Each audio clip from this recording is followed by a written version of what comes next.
Hello, hi everyone, જય શ્રી કૃષ્ણ. સ્વાગત છે ટેસ્ટી ફૂડ વિથ સિમીઝ વ્લોગ. આજની રેસીપી છે સુરતના ફેમસ 100% ભરેલા મરચાંના ભજીયા.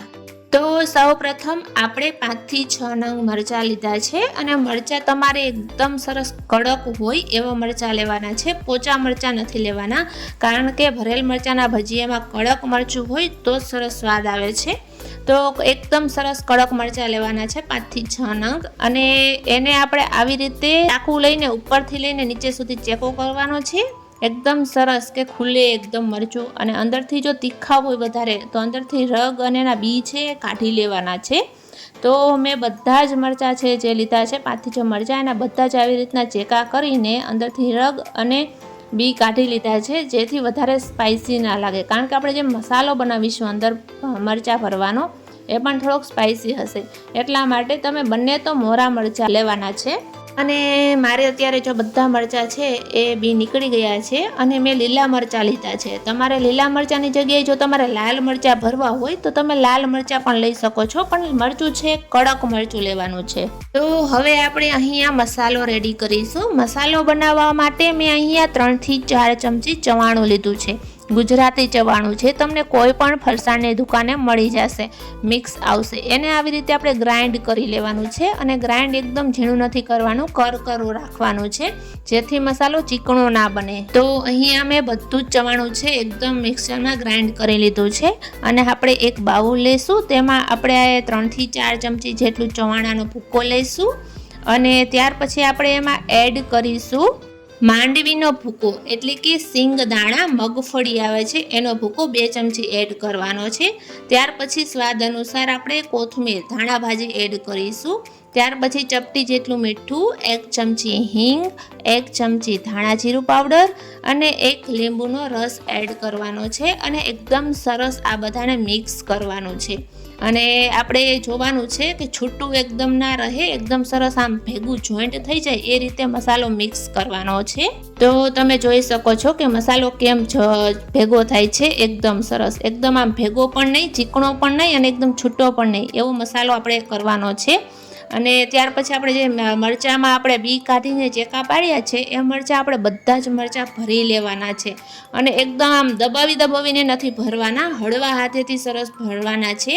અને એકદમ ફૂલ મરચું પણ નથી ભરવાનું, સેજ સ્પેસ રહે થોડીક ઉપર આપણે જે ચેકો કર્યો છે ત્યાં, એવી રીતે આપણે બધા જ મરચાં ભરી લેવાના છે.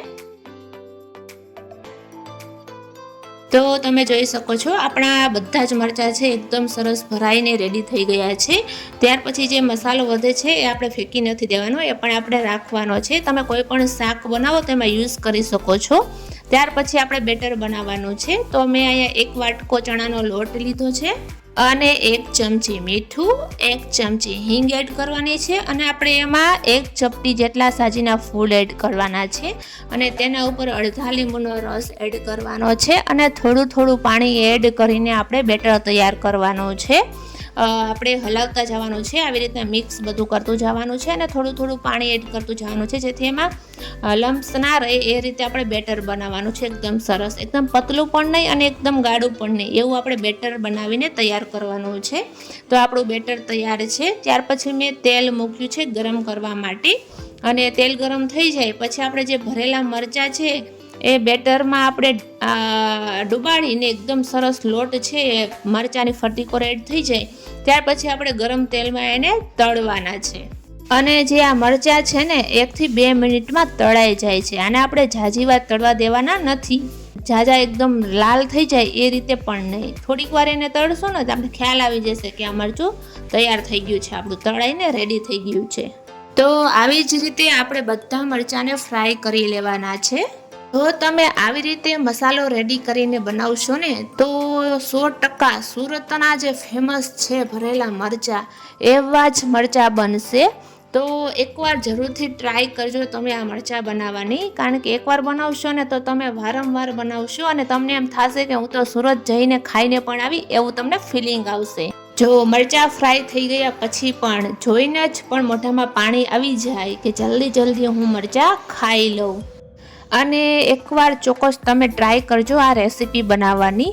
અને મારી આ રેસીપી તમને કેવી લાગી એ કમેન્ટ બોક્સમાં ચોક્કસ જણાવજો. અને આવી જ રીતે મારી ન્યૂ રેસીપી જોવા માટે મારી ચેનલને સબસ્ક્રાઈબ કરો, લાઈક કરો અને શેર કરો. Thank you.